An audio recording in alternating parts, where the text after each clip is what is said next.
In a black and white photograph taken at Fort Bliss in El Paso, Texas, a grinning General John Pershing is standing next to General Francisco Pancho Villa and the future president of Mexico, General Alvaro Obregón. On the far right is a young lieutenant named George S. Patton, Jr. Villa, the provisional governor of Chihuahua, had maintained cordial relations with the U.S. government. Within Mexico, he was seen as a Robin Hood-like figure, raiding the haciendas of wealthy businessmen and redistributing the money and land to destitute farmers, laborers, and widows. The picture was snapped in 1914 on the 26th of August.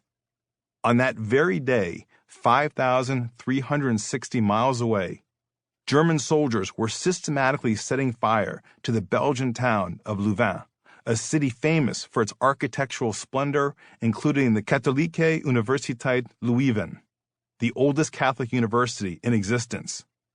The school's world-renowned library held almost 250,000 priceless medieval, Gothic, and Renaissance manuscripts.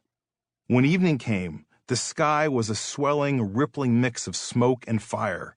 Everywhere, tiny bits of paper drifted down like black snowflakes, their edges aglow with bright red embers.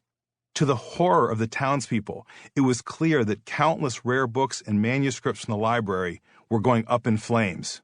By morning, the building was a heap of smoldering ruins.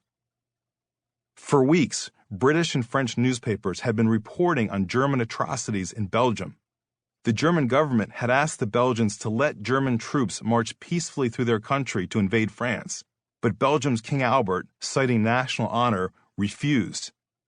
In retribution, the Germans implemented a policy of Schrecklichkeit, frightfulness or terror, during their invasion, under which any perceived act of violence against even a single German soldier would result in brutal and widespread punishments.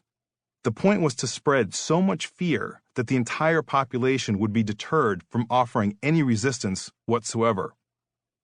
British and French newspapers reported that German troops were executing innocent civilians en masse, setting homes on fire and then shooting the residents as they ran out to escape the flames, and turning tens of thousands of Belgians, many of whom were frail and elderly, into refugees who had to trek for miles to seek out a safe haven in another town or village.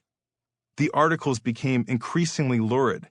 There were accounts of German soldiers raping nuns, chopping off the hands and feet of small children, and impaling infants on doorways with their bayonets.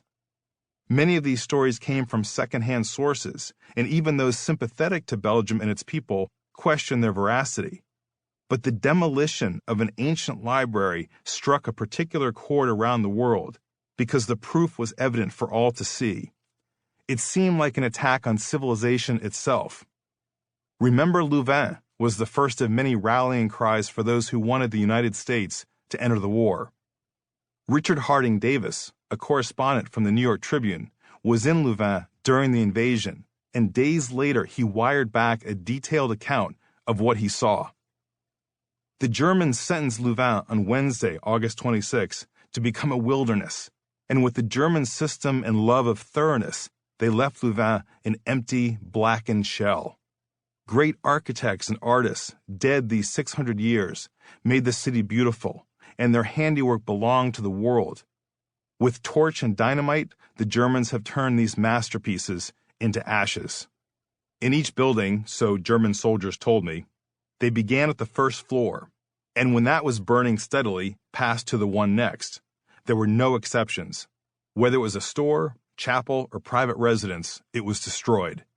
The occupants had been warned to go, and in each deserted shop or house the furniture was piled, the torch was stuck under it, and into the air went the savings of years, souvenirs of children or parents, heirlooms that had passed from generation to generation. Outside the station in the public square, the people of Louvain passed in an unending procession, women bareheaded, weeping, men carrying the children asleep on their shoulders, all hemmed in by the shadowy army of gray wolves. Once they were halted, and among them were marched a line of men. They well knew their fellow townsmen. These were on their way to be shot.